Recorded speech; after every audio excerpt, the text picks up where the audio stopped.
Welcome to Beyond Rockets. Hope you're having a great day. My name is Clark Dunn and I'm your host. Get ready to enjoy some awesome conversations from Huntsville locals about cool work they are doing right here in the Rocket City. You can connect with us on social media at Beyond Rockets, and if you're interested in doing a podcast yourself, I'd love to hear from you. You can visit my website, beyondrockets.com today, or connect with me on LinkedIn at Clark Dunn. Sit back and enjoy this episode of Beyond Rockets. Everything I liked except the way she talked to me every day. This episode is sponsored by Relogic Research. Relogic is an engineering, aerospace, and technology company dedicated to solving our nation's toughest defense problems while investing in the bright minds of Huntsville. Relogic is excited to be a part of the innovation and continued growth of the Huntsville community. Visit their website today to see what they are excited about at relogicresearch.com, and all of this information will be in the episode notes. This is Chandler Wicks, founder and CEO of Relogic Research. We are very excited to partner with Beyond Rockets and further support of their already outstanding contribution to the Huntsville community. This episode is shot and produced by Barding Glass. Barding Glass is a creative studio providing photography and videography services here in Huntsville, Alabama. They specialize in creating a stunning photography and videography that brings your vision to life. From business branding to personal milestones, they are here to capture what matters most to you with an approach that's professional, fun, and true to your story. Whether you're looking to showcase your team, highlight your product, or share your unique process, they work closely with you to create content that connects with your audience and leaves a lasting impression. Let them help bring your vision to life in a way that's true to your brand. You can find out more about Barding Glass by visiting their website, bardingglass.com, and all this information will be in the episode notes. Welcome back to the Beyond Rockets podcast. Today I have the opportunity to sit down with Joseph Pelfrey, the director of NASA's Marshall Space Flight Center here in Huntsville, Alabama. Thank you so much for being here. Thanks, Clark. It's great to be with you in the podcast. Yeah, so I'm excited. You've had a pretty incredible career with NASA, kind of cultivating up to this past February, where you got the director position here. Talk a little bit about your journey to get here to Huntsville. You've been here in Huntsville for a while at Marshall, but I think you were originally from South Carolina, but then pursued aerospace engineering at Auburn University. So talk a little bit about that. Yeah. January 28th, 1986. I was in a cold lunchroom with my classmates sitting around a color TV watching the launch of Space Shuttle Challenger. And up to that point, I had recorded or watched every shuttle launch that had been televised. Mm-hmm. And I would study them. I would make notes. And that day turned into tragedy for our nation, for our space program, as we had that accident. And it really just hit me hard. And it was at that point that I knew that I wanted to do something in the space program. Mm-hmm. I knew I wanted to be a part of continuing that legacy of exploration that those 7 crew members didn't get to finish their mission. And so that kind of drove me from that point. And small town South Carolina, a little town called Terrell, provided me a great foundation, great values. But it was a textile town. There wasn't a lot to offer for somebody who wanted to be an astronaut and a pilot and an engineer, right? And so I had the opportunity to go away to a specialized school in South Carolina called the South Carolina Government School for Science and Math. Left home when I was 16 and moved into a college campus and finished my last 2 years advanced high school, and then got selected to go to Auburn to major in aerospace engineering. And so it really set me on a path that I probably could never have imagined at this point, to study aerospace there, and then ready to start a career here in Huntsville. The Huntsville market was very strong, and there was a lot of need for engineers, and there was a lot of cool stuff going on here in Huntsville.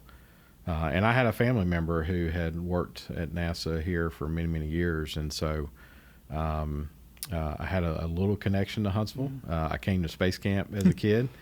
It's the first time I'd ever been to Huntsville. And so I was always enamored with space and flight, and knew I wanted to be a part of it. But I don't think I ever thought that I would ever be the director and sit here with such an incredible team. I've had the opportunity to work a lot of different programs at the agency and serve in different roles. I was first an industry contractor here on site, and then had the opportunity to move over to the NASA side on the government side, and really just a tremendous career of working different programs. The International Space Station program was where I started, flying science experiments to the space station. I've flown over 30 different experiments that have operated on ISS. Some are still there operating today. And just a tremendous program that Marshall has had a chance to really be a major part for the whole life of ISS, as we have led all of the science operations activities on ISS for 23 plus years now at our control center here on site. And so the ISS is just a tremendous laboratory, and it's really a great tool for us to develop the technologies and things we need to be able to explore even further. And so for me to be able to start my career on that had really a huge impact on my path and the things I learned on how to build flight hardware, how to test flight hardware, and then certify it to be operated by humans, and then actually see it get operated on ISS. That entire life cycle of project, there's a lot of people don't get to see. Yeah. And a lot of things people work on, they don't ever get to fruition, or they don't end up flying. And so for me to be able to fly that much hardware is pretty special. Yeah, and so I mean, it's in like, you worked your way through a variety of different roles here at Marshall, and obviously aerospace is kind of that initial passion that drove you to, even come work for NASA. But as your career's developed, I think I read something that systems engineering has also been a big part of your role, and kind of as your career path is in this trajectory that's brought you to become the director. I would assume that systems engineering kind of background and mindset has really played a pivotal role in the work you even do today. Absolutely, and I majored in aerospace at Auburn. When I graduated, there weren't a lot of jobs in pure aerospace disciplines, and so systems engineering was something that I hadn't studied a lot about, but it was where a lot of the jobs and careers needs were, because it was a growing discipline at that time that across the government, across industry. The ideas of being able to take multiple engineering disciplines and put them together to an integrated system to accomplish something, was really just a budding kind of discipline in the engineering field. And so working on system engineering within the International Space Station program, that integration of hardware, the design, development, test operations, that entire flow really gave me a lot of great background that I was able to take and then start applying in different ways. I worked on the Ares program, which was a previous rocket program, and under the Constellation program, and moved from doing science experiments to working on rockets, and which is what Marshall is known for its many years. Great experience there, and learning, working on a very large program, very complicated program, and that's where the system engineering really experience and expertise came in, and how you ensure all these various complicated systems and subsystems are going to come together to result in what everybody sees on the launch pad, which is a rocket that takes off and flies to space, right? There's so much that goes into that. And so that experience was really tremendous in helping me now, where as we are a human spaceflight center, I'm a part of certifying every human spaceflight mission that we do. Wow. And so I rely on my experience and my team's experience to make sure that the systems that we're putting our astronauts on are safe and reliable, and we're going to be able to accomplish the mission. Yeah, and so I think I saw a report that was out that kind of showcases the different all the different states and all the different presence that NASA has. And it was interesting to see, because a lot of, at least as far as the revenue brought by the state or the amount of employees in that state supporting NASA, Alabama ranks pretty high in most of those categories, top 5 in a lot of them. For those that maybe are Huntsville natives or have been in Huntsville for a long time, I think there's some sort of might be a misconception about what is really being done out here. How has over your time in your career being here at Marshall, how has the directive of what is needing to be accomplished and the work that's being done here changed, and has it changed? Yeah, so Marshall has traditionally been a propulsion and launch vehicle center. That's what we're most known for. Now, Huntsville was called the Rocket City for a reason. This going all the way back to the Apollo days and the development of the Saturn rockets, and eventually the Saturn V that were sent humans to the moon for the first time. And that's where we really built a lot of our expertise. But what I really love about this job is I get to see all the other things that we do it at the center. Marshall has one of the most diverse portfolios in the agency in terms of the different types of missions we support, from pure science applications and science missions and fundamental research to technology development to mission operations and building rockets. Wow.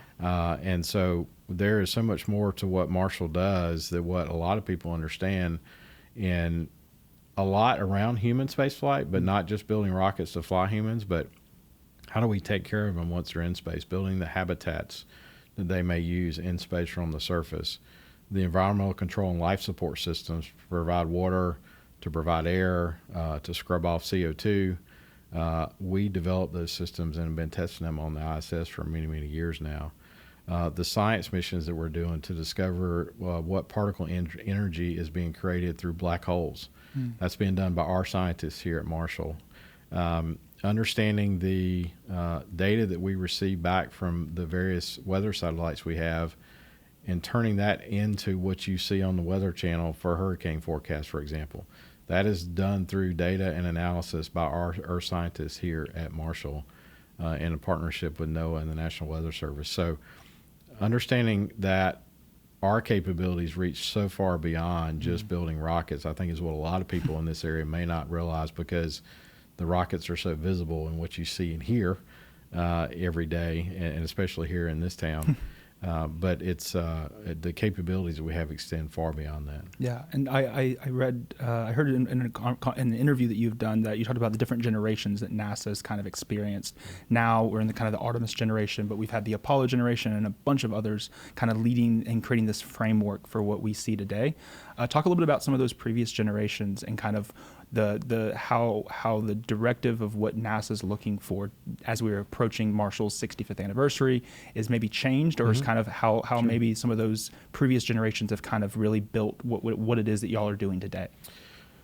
We definitely stand on the shoulders of giants in terms of the Apollo generation and the original group that came to Huntsville to really form what Marshall Spaceflight was then and what it's become today. The Apollo generation, putting a man on the moon for the first time, just a tremendous milestone that this community had a major role in doing. And that shifted into the space shuttle generation. I grew up as a shuttle kid, and so I mentioned just being able to study those launches and see those launches, and we flew 135 shuttle missions, and Marshall was responsible for all the propulsion on those systems for every flight. Just a tremendous legacy of flying spacecraft to space, and then that led to building the International Space Station with using the shuttle. And the difference that you saw there is that we brought in international partners. You know, there's 16 nations that were involved in the International Space Station, and it became a truly global endeavor to build one of the most complex machines ever built.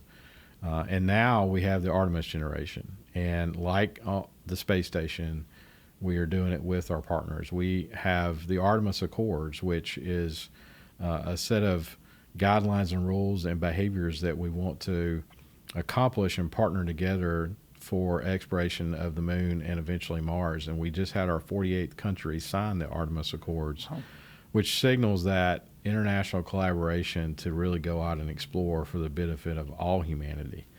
And that is that's what you see a little bit different than the Apollo generation, which we were in a space race. We were in a space race with the Soviet Union at the time, and so there wasn't a lot of international collaboration, for example. What has sustained through each of those generations and each of those major moments of NASA's history is they've all been enabled through strategic partnerships. We've always had commercial partners. We've always had academic partners. And so that is even more of a focus now as we see what NASA has done to enable the commercial space industry. You see in successes with SpaceX and with Blue Origin, with Virgin Galactic, with Rocket Lab, all companies that we work with now either work side by side, we help them, and then we hire them to help us with our space endeavors, and we partner with them. And so as we look at the Artemis generation where we are now, to return humans to the moon for the first time in 50 years, to eventually send humans to Mars, we're going to do it as an international coalition, and we're going to do it with new operating models with new commercial partners that have come into play, and with continued need and support from our academic community to provide the STEM graduates that we need to come take our jobs, those that are focused on science and the technology, engineering, and business professionals to help us do our missions. Yeah, and so you mentioned a little bit earlier just of the, you stand on the shoulders of the people and the legacy that NASA has and the legacy that even Huntsville has in the space program. The building where even von Braun had his office was recently demolished and kind of torn down, but there is plans to kind of rebuild that and kind of create a new facility here for NASA's Marshall Space Flight Program. Talk a little bit about what that facility is going to be able to accomplish and what it will kind of what its primary goal will be. Yeah, we had, unfortunately, as you mentioned, we had to tear down our headquarters building during COVID due to some issues that we found with the structure, and it turned out it wasn't safe for our employees once we determined the issues, and so it was the right decision, a hard decision, but the right decision to take it down. But we really want to focus on the legacy of the people at this center that have contributed and are contributing to the nation's goals in space exploration, and so we're excited to be able to break ground on our new facility. It'll be a place of collaboration for our workforce. It'll be an opportunity to have our training facilities back, a large auditorium and meeting space, a lot of collaboration space, and then office space as well to support the teams we have on site. And so we're hoping to break ground on that next year. We're working through the budget schedule and construction plans.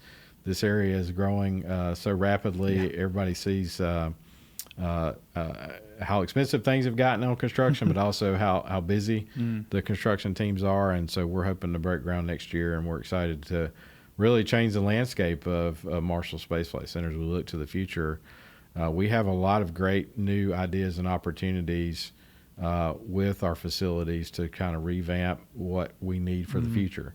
And our new headquarters building will really just set us up for many, many years to go into the future of supporting our workforce, being able to train and develop our workforce, but also collaborate for the new missions that we have coming. This episode is sponsored by Yellowhammer Brewing. Yellowhammer is a local craft brewery serving Huntsville for the past 14 years. They are known for their premium craft beers like their T-Minus and Rebellion, but what you might not know is they also offer spirits, wine, seltzers, and non-alcoholic drinks. Next time you stop by their location, try one of their seasonal cocktails made with the Gemini Bourbon or the Yellowhammer Vodka. Or try this year's big hit, Pineapple Punch Seltzer. You can find out more information about Yellowhammer Brewery by visiting their website, yellowhammerbrewery.com, or visiting their tap room located at Campus 805. Thank you so much to all of our sponsors that help make this podcast possible. Now back to the episode. Yeah, I mean, it's incredible to think, because I mean, we're sitting in a fairly new building for y'all. I mean, it's 2 years old. I think it opened right in the midst of COVID, so it kind of sat empty a little bit as we went through that journey. But beautiful building, beautiful space. But y'all have over 120 different locations throughout the arsenal that the Marshall kind of uses. How important is that new facility kind of to be able to house and kind of bring these people that maybe are a little bit spread out from the hub that we're in right now to a space, maybe an auditorium or event space, to kind of create that collaboration that is needed to further the presence here at Marshall? Building strong teams is something that NASA has really been good at for many, many years. And NASA has been the number one place to work in federal government for 12 years in a row. And I believe that's because of the way that we put emphasis on developing our employees and developing strong teams. And a lot of folks say that space exploration is a team sport, right? You're not going to do it as an individual. And so having the right facilities and infrastructure we need to be able to support our workforce to do those missions is a priority for us and for the agency. We've struggled with that for a while as the agency in terms of being able to invest in ourselves and invest in the infrastructure. As our mission content is continuing to grow, there's been that growing need and desire and requirement to have the new facilities we need to do the new missions. And so this is a great opportunity to invest not only in our workforce, but in what we're able to do as a center to support the agency's mission. So it's going to be a great highlight for the center and an opportunity to allow our workforce to have the things they need to continue their advancement for the future. Yeah, I mean it's incredible. I've from someone that's been here at Marshall for a 20-year career and kind of seeing Huntsville grow with it. That collaboration nature that you were talking a little bit about earlier, with some of these companies that now actually have presence here in Huntsville. I feel like that even strengthens what you're able to accomplish in the research being done here at Marshall, and it's incredible just to think about how as these, and I would assume too, you have to deal with new technologies that are being adopted and how you can integrate them into the work you do with AI or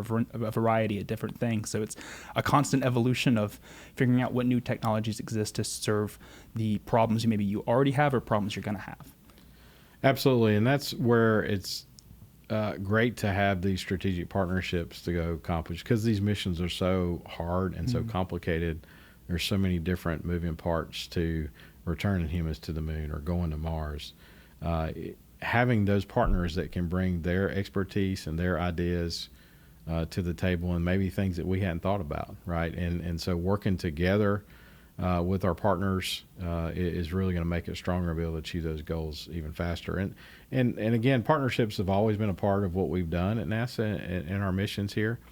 But it's growing in terms of the way we work with partners and the way that we do space exploration.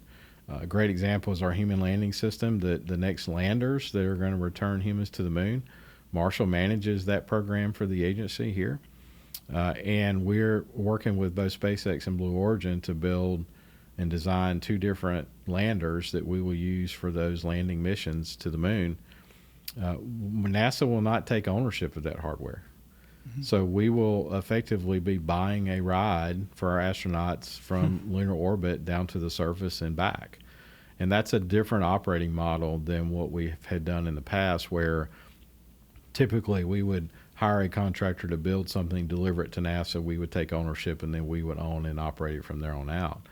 And so this is a different way of doing business, and we believe it's another model that we can demonstrate and how adaptive our workforce is to changing with the changing landscape of the space enterprise. So we have great relationships with those partners and making great progress on their designs for supporting the missions that we have coming up for the Artemis campaign that we're in right now. Yeah, and so I mean, I feel like the job you have and just kind of managing you have 7,000 employees here at Marshall that are kind of underneath your leadership. How, as you've been in this role as director here for 10 months or so, what is maybe something that you were maybe not as most prepared for as far as the role you have today, and maybe some areas that you were well prepared for and that you felt as though like, hey, these are some strong either attributes or these are strong skills of mine in leading this team? So one thing I knew very clearly coming in is that we had a tremendous team. We've got a very skilled, talented team and a very skilled and talented leadership team, all right? And none of this happens just by me. We have a tremendous leadership team that I get to work with every day with the employees to make sure that we accomplish what the agencies ask us to do in accomplishing the goals of the nation in space exploration. So that part I was not concerned about because I've seen and been a part of it and got to work alongside these people for many years that are just tremendous at coming up with innovative ideas on how to go solve hard problems to be able to do space exploration and do science and do technology development. What I have learned in the job is even the breadth of the things that we do at the center that I didn't know about or that I had not worked in, areas that I just had not had a chance to really be a part of coming up through my career. And so we try to make a point every month. We go on what I call a field trip, and we go out to a different place on the center to just talk to employees and visit a lab and see what's going on. And every time I learn something new that I didn't realize we were doing, or I meet somebody new, a new engineer, a new business professional that we've hired.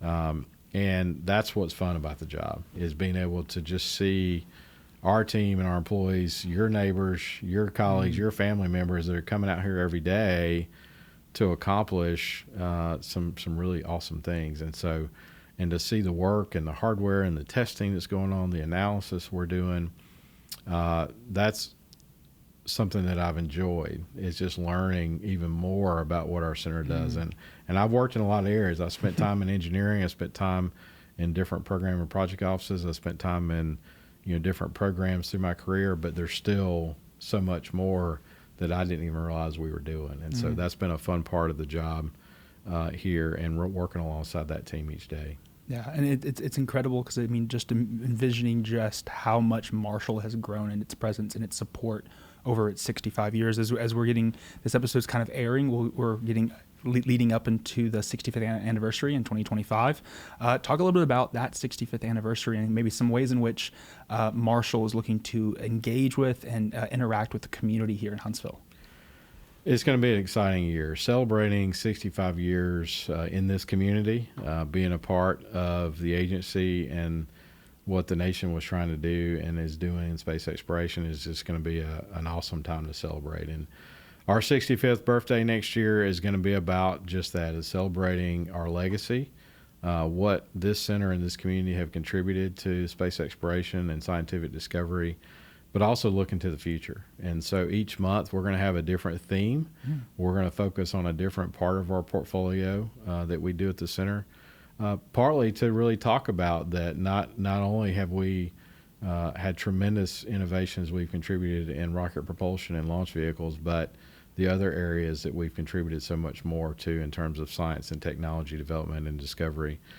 And so taking time to celebrate that legacy, but also how we're going to apply it for the future missions that we're trying to do to return humans to the moon, to go on to Mars, to continue to study our universe and study Spaceship Earth and what's going on here. And so we have events planned throughout the year. We're going to have some community engagement events.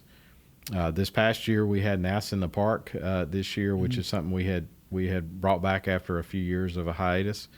And we had over 14,000 people come within 4 hours downtown Huntsville, Big Spring Park, where we got to bring all of our technologies and displays and engagements out to really tell the community and show them what we do out here behind the gate every day, and talk about the missions we have in the future, and hopefully inspire the next generation of workforce that we need to come take our jobs. And so we're going to try to repeat that next year on a grander scale, spend the whole year talking about what we do and what we have done and celebrate that, and then focus on the future.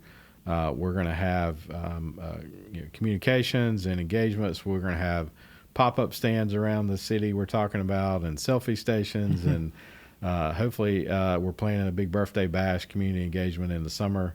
Our official birthday is on July 1st, so we're looking around that time frame, and we'll have more information coming out soon to how we can get the community involved in helping us celebrate and being a part of what we're doing as a center. Yeah, and it's definitely hard to project what the next 65 years look like. That's not something that I think any of us can do adequately.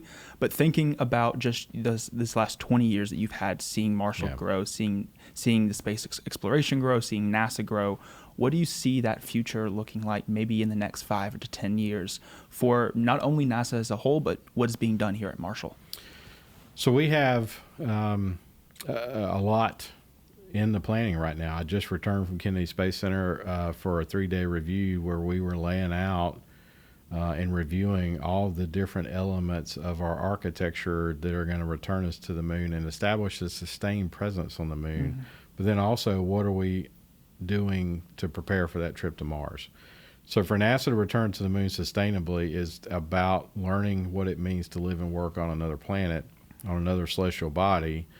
And that information is going to help us be able to build and design and then ultimately operate on the surface of the Mars when we want to send humans there. And so laying out that and seeing that plan and those pieces come together is pretty exciting to think about. We've talked a long time in our history about going to Mars, and now we're putting the piece parts together to be able to do that. But we need to go to the moon first, because there's still things that we need to learn on how to protect our crew and to do science for longer periods of time, 30 to 60 days at a time on the surface of the moon, and also develop the technologies that we need that are going to get us to Mars. And that's one of the areas where I believe Marshall's expertise is really going to play. We're currently working on a project now with our partnership with DARPA to develop the first nuclear thermal propulsion engine, which we believe is the next generation of propulsion technology that we need to send astronauts to the Mars. It cuts down the trip time to Mars, which makes it healthy and more safer for our astronauts, but also allows us to make that trip much faster, get them there, do science, and then return them safely. And so Marshall's currently leading the development with DARPA and one of our industry partners on that next generation of a propulsion system for in-space transport. And that's one of the key things that we're going to be doing over the next number of years.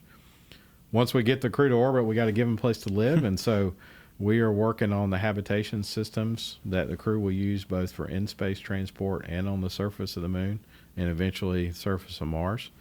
We just completed the first mission concept review with the Italian Space Agency, international partners on developing what will be the first habitat on the surface of the moon. And so we're leading that effort for the agency in a great partnership with the Italians and making great progress there in hopes of launching that to the surface of the moon around the 2030 timeframe.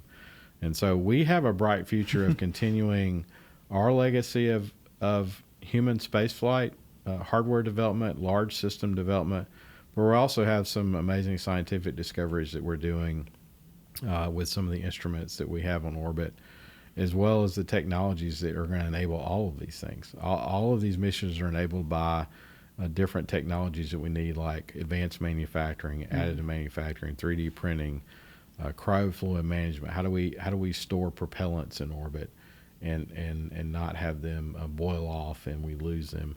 And how do we 3D print landing pads and habitats on the surface of the moon using lunar regolith? That is a project that we're doing right now with an industry partner here at Marshall, where we're testing different mechanisms and excavator arms that will grab lunar soil and mix it with different mixtures to actually build a landing pad on the surface of the moon in situ right there before the rocket gets there, the lander gets there. And so those are some really exciting things that we're doing that are going to enable this future of exploration. And with this future, and you talked a little bit about it earlier, and how some of the 65th anniversary community involvement is kind of encouraging and creating that spark that you had that kind of pushed you in your career. Thinking about the journey that you've had and kind of the career path and the areas at which led you to where you are now. If someone's listening and they themselves have that passion and have that desire to, I want to work for NASA one day, and I want to be a part of what's being done and what we've discussed in this conversation. What would be your recommendation on how they go about doing that? Stay curious. My whole path was around being curious about what else I can do and what's next, and being willing to take the opportunity that was in front of me. And in most cases, it was not an opportunity I was looking for, and it wasn't one I had planned. But it was something that I was curious about, and I was willing to go give it a try and to work hard and to learn something new. And that's how my path evolved, is I was willing to say yes. I was willing to lean in and be uncomfortable with a new opportunity or a new challenge because it was going to give me an opportunity to learn something new. And so when I mentor folks, when I talk to students, stay curious, right? Keep open-minded to what you can go accomplish, and you will accomplish things you never could have dreamed of. And I'm a living example of that for sure. Well, I appreciate you taking the last little bit and talking just about everything that's going on out here. I think as a Huntsville native, I think I go into what I do, and I go into conversations like this with genuine curiosity. It's a big part of the business I've created, and it's a big part of what allows conversations like this to happen. So I appreciate you taking the time, and I've learned so much about what's going on. I hope everyone else that's listening will tune into some of the 65th anniversary events that you're doing in the community, learn more about what's going on, and just ask questions, because I think that's what will allow the work being done out here just to be, exceed any expectations. Yeah, thank you for helping tell our story, because it's important for us to continue to not only recognize the contributions of this community and our workforce, but also be able to tell our story on why we're doing this and why space exploration matters to the people outside the gate and the people that may not get to do it every day, because the impacts that we have go beyond the $8 billion economic impact. They go beyond the 35,000 jobs that we've impacted in Alabama. It goes to how we're trying to advance quality of life issues and understanding of our universe, and learning and building new technologies that have applications here on Earth. Every dollar we spend on space is spent here on Earth. And so we are making advancements that have and will continue to have impact on everyday life. And beyond that, we're inspiring the next generation. And that's what's really exciting with what we get to do. So thanks for helping us tell that story. Yeah, and we'll have links to everything in the episode notes. So if you want to find out more information about what's being done at NASA, what's being done at Marshall here in Huntsville, you can visit those links in the notes. But thank you so much for being here. Thanks for having me.